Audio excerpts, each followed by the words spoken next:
Hello everyone, हम कर रहे हैं बीएड फर्स्ट ईयर का जो हमारा सेकंड पेपर है कंटेम्प्रेरी इंडिया एंड एजुकेशन, जिसकी हमने थर्ड यूनिट स्टार्ट कर रखी है। तो इसमें हमने एजुकेशन डेवलपमेंट को लेकर जो स्कीम्स बनी थी या फिर जो मैकाले का मिंट आया था, जैड हमने रिपोर्ट पेश की थी, तो वो हमने टॉपिक स्टार्ट किए हुए थे। तो आज हम इस लेक्चर में जो अपना टॉपिक स्टार्ट करेंगे वो बेसिक एजुकेशन स्कीम, जिसको बारदा स्कीम ऑफ एजुकेशन के नाम से भी जाना जाता था, 1937। तो ये स्कीम किसने बनाई थी, कब जो इस स्कीम को बनाया गया था, क्या क्या स्कीम की जो फीचर्स थे हमारी एजुकेशन की डेवलपमेंट को लेकर, ये सारी हम इसमें आज बात करेंगे वारदा स्कीम ऑफ एजुकेशन में। तो सबसे पहले हम बात करते हैं इसकी हिस्टोरिकल बैकग्राउंड ऑफ वारदा स्कीम की। तो सबसे पहले हम बात करेंगे यहाँ पे हिस्टोरिकल बैकग्राउंड की। हिस्टोरिकल बैकग्राउंड की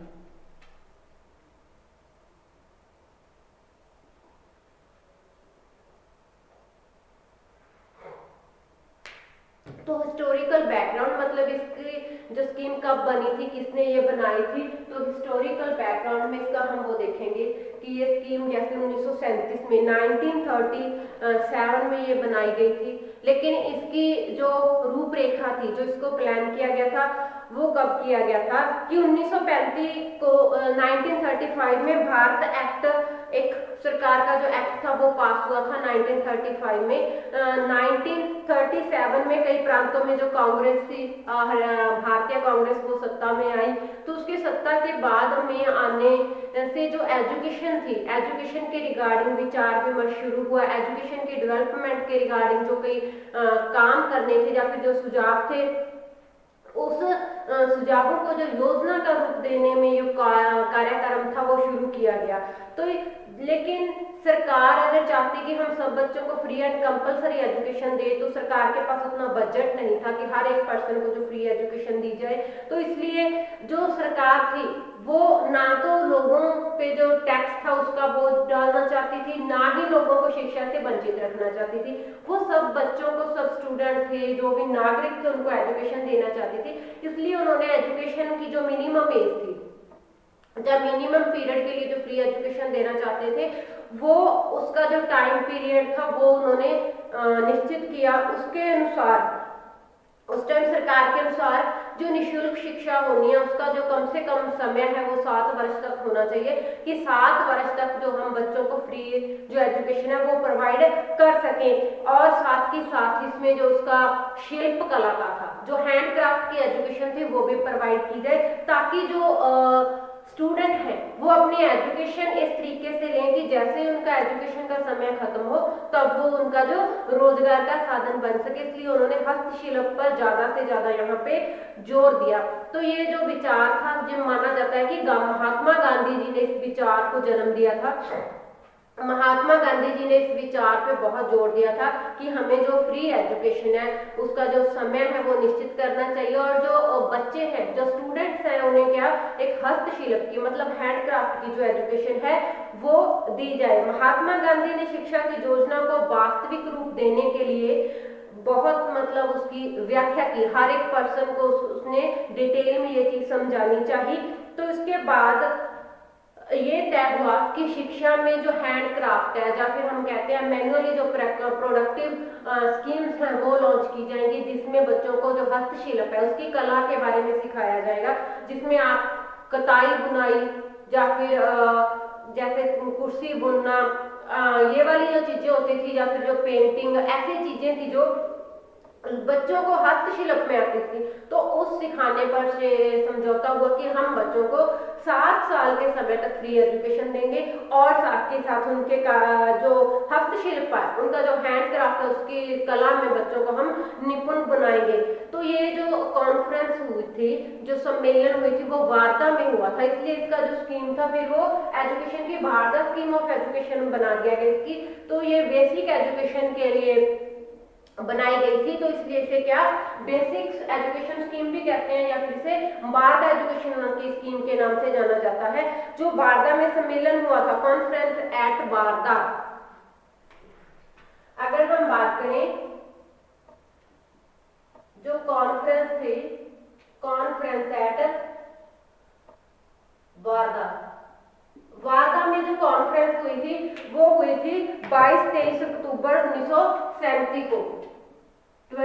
फॉर 23 ये अक्टूबर में हुई थी 1937 को। इसमें जो सम्मेलन किया गया था उसमें सभी लोगों ने, जो बहुत सारे शिक्षा शास्त्री थे हमारे, वो भी वहां पे पहुंचे हुए थे। उन्होंने बहुत सारे अपने विचार दिए, बहुत सारे सुझाव दिए एजुकेशन के रिगार्डिंग। फिर वहां पे जो 4 हम बात कह सकते हैं कि जो प्रस्ताव दिए थे, 4 प्रस्तावों पे वहां पे सहमति हुई। वो 4 प्रस्ताव कौन कौन से थे? सबसे पहला था फ्री एंड कंपल्सरी एजुकेशन, जो कॉन्फ्रेंस एट वार्धा, जो वार्धा सम्मेलन में जो 4 प्रस्ताव पास किए गए थे एजुकेशन के रिगार्डिंग। सबसे पहला था फ्री एंड कंपल्सरी एजुकेशन, क्योंकि वो गांधी जी चाहते थे कि हम बच्चों को एजुकेशन भी प्रोवाइड करें और सरकार पे इसकी जो बजट है वो भी कम था और लोगों पर वो ज्यादा जोर भी नहीं डालना चाहते थे। तो उन्होंने जो फ्री एंड कंपल्सरी एजुकेशन थी उसके लिए टाइम पीरियड निश्चित किया कि 7 साल तक हम जो बच्चों को फ्री एंड कंपल्सरी वो एजुकेशन है वो प्रोवाइड कर सकते हैं, ताकि कोई बच्चा एजुकेशन से वंचित ना रह जाए। आगे उन्होंने बात की थी जो मीडियम रखना है, जो मीडियम ऑफ एजुकेशन या फिर मीडियम ऑफ इंस्ट्रक्शन, जो एजुकेशन अपने देनी है बच्चों को, तो वो क्या है, वो मातृभाषा होनी चाहिए। क्योंकि इंग्लिश जो उस टाइम पे बिफोर इंडिपेंडेंस जो हमारा अंग्रेजों ने अंग्रेजी को लेकर बात की थी कि एजुकेशन का इंस्ट्रक्शन अंग्रेजी होना चाहिए एजुकेशन डेवलपमेंट के लिए, लेकिन जो बेसिक स्कीम थी एजुकेशन की, उन्होंने मीडियम ऑफ इंस्ट्रक्शन था वो मातृभाषा में रखा गया कि जो भाषा बच्चे ऑलरेडी जानते हैं, अच्छे से जानते हैं, तो एजुकेशन उसी भाषा में देनी चाहिए ताकि बच्चा अच्छी से अच्छी शिक्षा ले सके। आगे हम बात करते हैं मैनुअल एंड प्रोडक्टिव वर्क की। Manual and productive work, productive work मतलब उनको ज्यादा से ज्यादा जो जोर दिया गया था वहां पे हस्तकला पे बात की गई थी, जो शिल्प का कार्य था जिसमें कि बच्चा अपने हाथ से कार्य करे, और वही एजुकेशन जो बेसिक एजुकेशन है उसके साथ जो वोकेशनल एजुकेशन है, या फिर हम कहते हैं मैनुअल एंड जो प्रोडक्टिव वर्क है उसका सहसंबंध किया जाए कि बच्चा एजुकेशन लेने के साथ साथ क्या है, हाथ से काम करना भी वो सीख जाए। इसमें बहुत सारे काम उन्होंने बताए थे, जैसे कताई का काम हो गया, बुनाई का काम हो गया, कढ़ाई का काम हो गया, या फिर कुर्सियां बुनना, ऐसे बहुत सारे काम थे, चटाइयां बुनना। तो ऐसे काम थे जिसमें बच्चा एजुकेशन ले रहा है, साथ ही साथ वो काम सीख रहा है। जैसे ही वो अपनी एजुकेशन कंप्लीट करे तो स्कूल से बाहर निकलकर वो अपना रोजगार है वो अपने आप जो अपना रोजगार है वो बना सके, उसकी जो इनकम है उसका जो सोर्स है वो मैनुअल एंड प्रोडक्टिव वर्क पे वहां पे जोर दिया गया था। आगे जो चौथा उन्होंने बात की थी, चौथा था टीचर्स की सैलरी को लेकर। जो टीचर थे उनकी सैलरी को रिगार्डिंग कि उनकी जो सैलरी है वो कैसे उनको सही रूप में प्रोवाइड की जाए, या उसका जो वेतन बनता है वो जो पढ़ा रहे हैं उसकी जो क्वालिफिकेशन है या फिर उसका जो वर्क है उसके अकॉर्डिंग उसका जो सही वेतन है वो कैसे प्रोवाइड किया जाएगा। इसमें आशा प्रकट की गई कि जो आरंभिक शिक्षा है वो धीरे धीरे शिक्षकों के वेतन को पूर्ण करने के जो योग्य है वो बनाई जा सकती है। कि स्टार्टिंग में हम क्या है एजुकेशन जो फ्री वाली है वो 7 साल तक रखेंगे, क्योंकि वो ना तो लोगों पर बोझ डालना चाहते थे टैक्स लगाकर, ना ही सरकार के पास जो एक पर्याप्त हम कह सकते हैं कि धन था जिसके वो हर एक बच्चे को जब उसको ज्यादा टाइम तक फ्री एजुकेशन दे सके, या फिर फ्री एजुकेशन देकर जो टीचर्स की सैलरी है वो निकाल सके। इसलिए उन्होंने ये सारा काम धीरे धीरे करने की सोची कि पहले हम 7 साल तक फ्री एजुकेशन देंगे जिसमें उनमें हेल्थ एंड प्रोडक्टिव वर्क पे जोर दिया जाएगा। तो इस प्रकार जो कॉन्फ्रेंस हुई थी वार्ता में, तो उन्होंने जो 4 प्रस्ताव पास किए थे फिर वो लागू की गई थी। जो वार्ता शिक्षा है उसको लागू करने का कारण क्या था? उसको लागू करने का कारण यही था कि पहले जो अंग्रेजों ने अंग्रेजी मीडियम में बच्चों को शिक्षा देनी शुरू की थी, तो उसमें हर एक बच्चा जो एजुकेशन नहीं ले पा रहा था, तो दिन ब दिन जो एजुकेशन का लॉस हो रहा था, एजुकेशन जो सिस्टम है उसकी जो हम कहते हैं स्थिति वो खराब होती जा रही थी, क्योंकि उसमें 2 वर्गों का जो उत्पत्ति थी वो हो चुकी थी, एक साइड पढ़ा लिखा और एक साइड अनपढ़।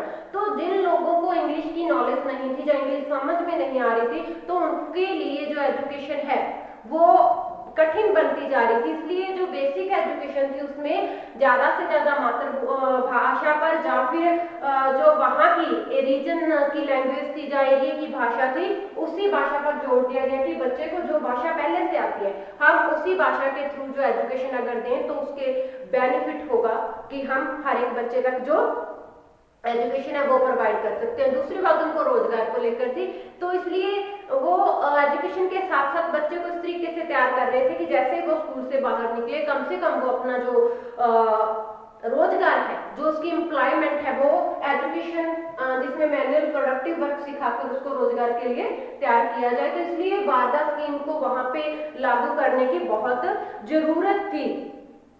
तो हम बात करते हैं कि वारदा एजुकेशन को बुनियादी एजुकेशन क्यों कहा जाता है, कि उसको बेसिक एजुकेशन की स्कीम क्यों कहा जाता है। वाई वारदा एजुकेशन इज जो बेसिक एजुकेशन है। हम बात करते हैं कि किस कारणों से जो वारदा एजुकेशन की स्कीम है उसे बेसिक एजुकेशन की स्कीम कहा जाता है। तो इसमें सबसे पहले हम बात करेंगे, हम 5-4 पॉइंट इसके करेंगे। सबसे पहले हम बात करेंगे based on Asian Indian culture की, ये भारतीय जो संस्कृति पर आधारित था। बेस्ड ऑन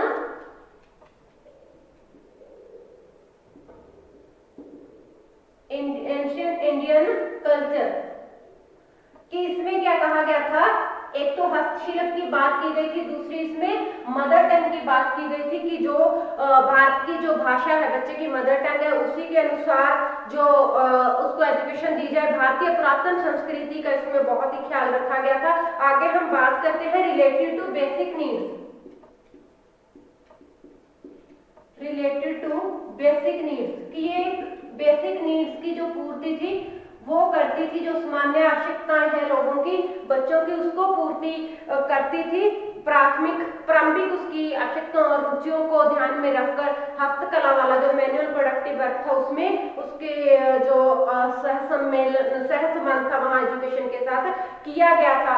आगे हम बात करते हैं related to basic occupation. Related to basic occupation कि ये बेसिक एक्यूपेशन से बहुत ही ज्यादा संबंधित थी।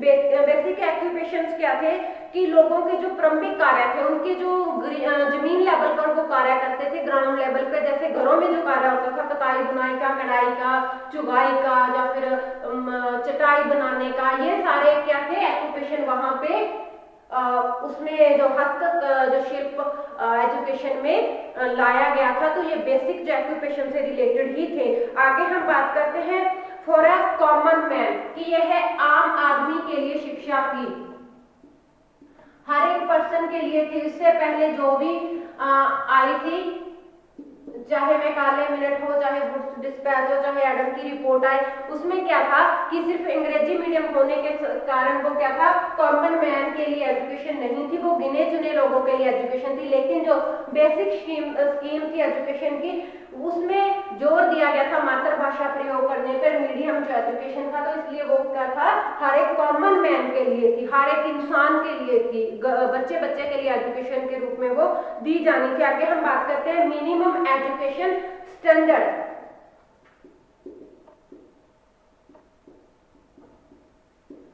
Minimum educational standard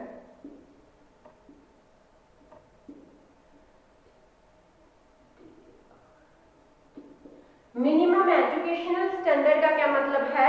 minimum educational जो स्टैंडर्ड था यह कम से कम शिक्षा के स्तर को निर्धारित करता था। जैसे कि जो फ्री एंड कंपलसरी एजुकेशन है वो 7 सालों तक दी जाएगी हर एक बच्चे को, बिना किसी धार्मिक भेदभाव के, बिना किसी जो जाति के भेदभाव से, बिना किसी भाषा के भेदभाव के। तो ये क्या था उसका मिनिमम एजुकेशनल स्टैंडर्ड था कि हर एक बच्चे को जो शिक्षा है वो मिलेगी, इसमें किसी प्रकार का जो भेदभाव है वो नहीं किया जाएगा।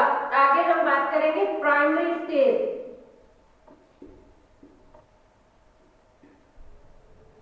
प्राथमिक अवस्था की, इसे शिक्षा की जो प्राथमिक अवस्था माना गया था, क्योंकि जो बेसिक एजुकेशन थी तो वो क्या होती है, प्राइमरी स्टेज होती है एजुकेशन की, वो आरंभिक स्टेज होती है।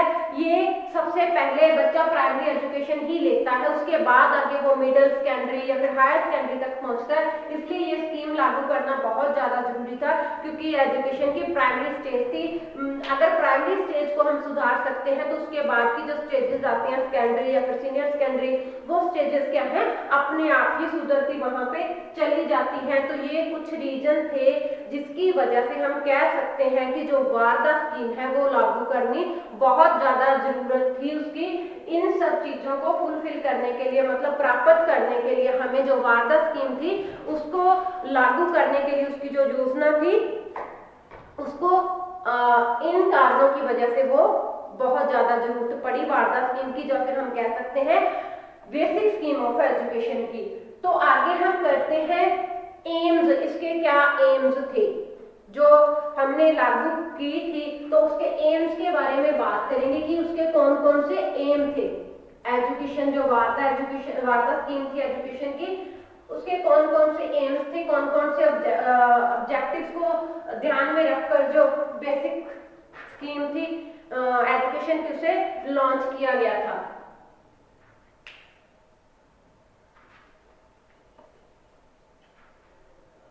एम्स ऑफ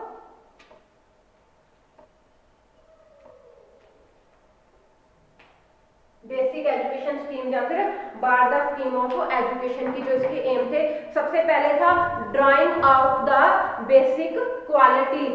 सबसे पहले हम बात करते हैं drawing out the basic qualities. अब जो बेसिक क्वालिटीज थी, किसकी क्वालिटीज को ड्रॉ आउट करना था, किसकी क्वालिटीज थी जो बाहर निकालना था। जो वारदा एजुकेशन थी उसका मुख्य उद्देश्य था जो विद्यार्थियों की जो स्टूडेंट की क्वालिटीज हैं, जो उनकी बेसिक क्वालिटीज हैं, उसे बाहर निकालना, उसको निखारना, बच्चे की जन्मजात जो आवश्यकताएं हैं उसकी पूर्ति करना, जो उसकी जो क्षमताएं हैं उसको बाहर निकालना। क्योंकि हर बच्चे में कोई ना कोई टैलेंट होता है, कोई जो होता है वो सिंगिंग में अच्छा होता है, कोई ड्राइंग में अच्छा होता है, कोई गेम्स में अच्छा होता है। तो वहां पे जो हस्तशिल्प था उसका मेन मोटिव यही था कि जो बच्चों की बेसिक क्वालिटीज हैं, जो उनकी जन्मजात क्षमताएं हैं, कोई बच्चा कढ़ाई अच्छी कर सकता है, कोई बुनाई ज्यादा अच्छी कर सकता था, कोई कताई ज्यादा अच्छी कर सकता था। इस प्रकार उस क्वालिटीज को, जो उसकी बेसिक क्वालिटीज है, उन क्वालिटीज को ड्रॉ आउट करना था, बाहर निकालना था। आगे हम बात करते हैं इकोनॉमिक एम्स। इकोनॉमिक एम्स, तो इकोनॉमिक एम्स का क्या मतलब था? देखो स्कीम में सबसे ज्यादा इस बात पे जोर दिया गया था कि जो वोकेशनल एजुकेशन है, जो फिर हस्तशिल्प है, मैनुअल एंड जो प्रोडक्टिव वर्क है, जिसमें बच्चा हाथ से काम कर सकता है, कताई, कढ़ाई, बुनाई, ड्राइंग, ये सब चीजें आ गई, तो हमें एजुकेशन में उसको लेके आना है, अपनी एजुकेशन को उससे रिलेट करना है। उसका मेन मोटिव था इकोनॉमिक एम्स की जो बच्चा 7 साल तक वो एजुकेशन ले रहा है, साथ ही साथ जो मैनुअल वर्क है वो सीख रहा है, तो स्कूल से बाहर जाते ही वो जो अपना रोजगार है वो उस जो प्रोडक्टिव वर्क है, जो मैनुअल एंड प्रोडक्टिव वर्क सीखा है, तो उससे रोजगार अपना चला सके, तो जिससे कि उसकी जो इकोनॉमिक नीड्स है, जो पैसे की जरूरत है उसकी वो फुलफिल हो सके, वो अपनी पूरी कर सके। आगे हम बात करते हैं आइडल सिटीजनशिप। आइडल सिटीजनशिप एक अच्छी नागरिकता, एक बेहतर नागरिकता। तो बेहतर नागरिक तैयार करने की जो मेन उद्देश्य था वो बेसिक स्कीम में दिया गया था। तो महात्मा गांधी के अनुसार शिक्षा बच्चों को लोकतांत्रिक समाज में आदर्श जो नागरिक है, जो आदर्श सदस्य बनाती है। बिना एजुकेशन के जो लोग होते हैं वो पशुओं के समान होते हैं। इसलिए अगर हम अपने जो बच्चे हैं, अपने जो सिटीजन है, उसको एक आइडल सिटीजनशिप देना चाहते हैं, एक आदर्श नागरिक बनाना चाहते हैं, तो हमें क्या है एजुकेशन में ऐसी क्वालिटीज डालनी है जिसकी सहायता से हम बच्चों की जो सोच है वो अच्छी कर सके, बच्चों को सहनशील बना सके, बच्चों को ईमानदार बना सके, उसका जो नैतिक चरित्र है उसका अच्छा बना सके, उसका जो सामाजिक आचार व्यवहार है उसको अच्छा बना सके। तो उसका जो एजुकेशन का मेन मोटिव था वो एक आइडियल सिटीजनशिप लोगों को प्रोवाइड करवाना था। आगे हम बात करते हैं कैरेक्टर बिल्डिंग।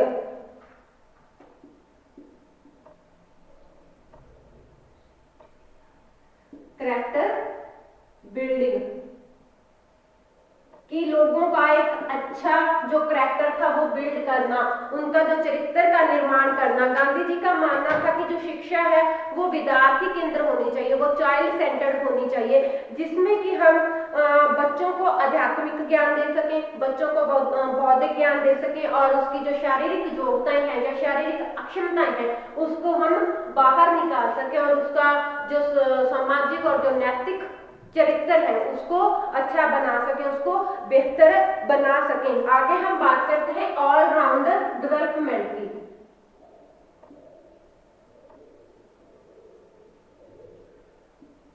ऑलराउंडर डेवलपमेंट कि बच्चे का सर्वांगीण विकास, की एजुकेशन का मतलब सिर्फ उसे नॉलेज देना ही नहीं है बल्कि उसका हर तरीके से विकास करना है, उसका बौद्धिक विकास करना है, उसका आध्यात्मिक विकास करना है, उसका शारीरिक विकास करना है। तो शिक्षा का जो मेन मोटिव होना चाहिए वो होना चाहिए कि हम बच्चे का जो हर एक तरीके से जो विकास है वो अच्छे तरीके से कर सकें।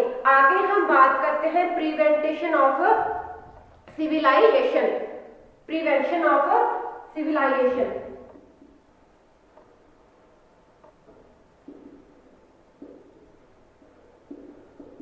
सिविलाइजेशन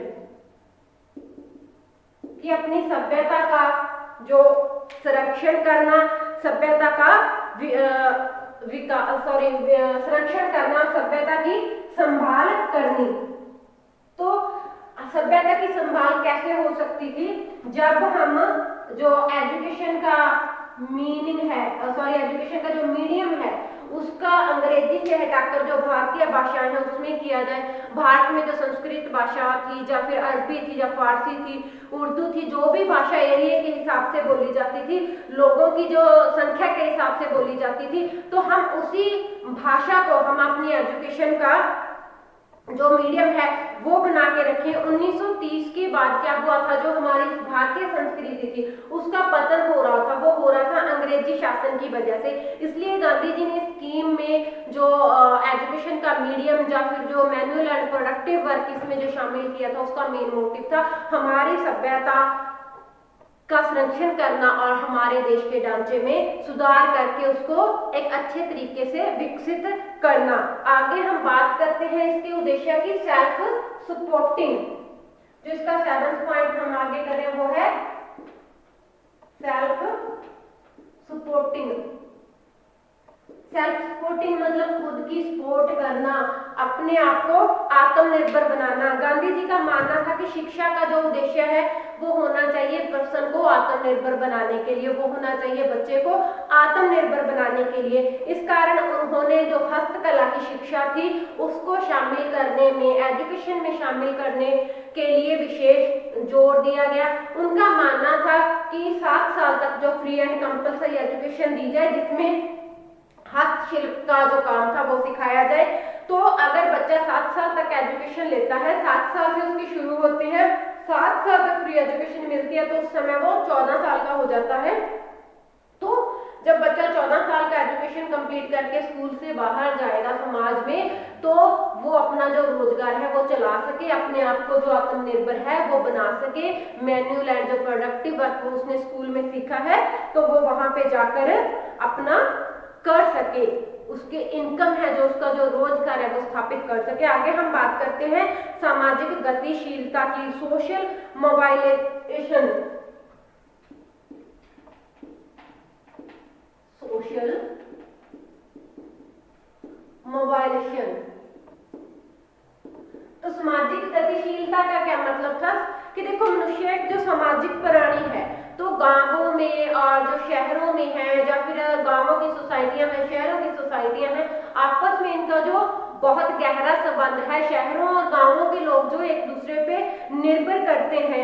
तो उन्होंने कहा था कि इसलिए लोगों के बीच जो संबंध है वो सुदृढ़ किए जाए, एक अच्छे संबंध बनाए जाए। इसके अतिरिक्त समाज में जो बहुत सारी बुराइयां फैल रही थी, उन बुराइयों को खत्म करने की जो चाह थी वो महात्मा गांधी रखते थे। इसमें उनका मानना था कि अगर हम बच्चों को जो सेल्फ सपोर्टिंग वाली एजुकेशन है वो प्रोवाइड करेंगे तो हम जो गांवों को भी आत्मनिर्भर बना सकेंगे, गांवों की भी जो प्रगति है वो कर सकेंगे। तो इस प्रकार गांधी जी जो सामाजिक जो गतिशीलता थी उसमें बहुत विश्वास रखते थे। तो आज का जो हमारा जो टॉपिक था बेसिक एजुकेशन स्कीम या फिर वारदा जो एजुकेशन की स्कीम थी उसको लेकर हमने उसकी जो बैकग्राउंड के बारे में पढ़ा कि इसको कब लॉन्च किया गया था, कब इसकी जो योजना थी उसका जो असली रूप सामने आया था, जो वारदा में सम्मेलन हुआ था उसमें कौन कौन से प्रस्ताव जो पास हुए थे, तो वारदा स्कीम को जो योजना थी जो वारदा उसको लागू करने के क्या कारण थे, किस रीजन से उसे लागू करना पड़ा था, या फिर उसके एम्स कौन कौन से थे।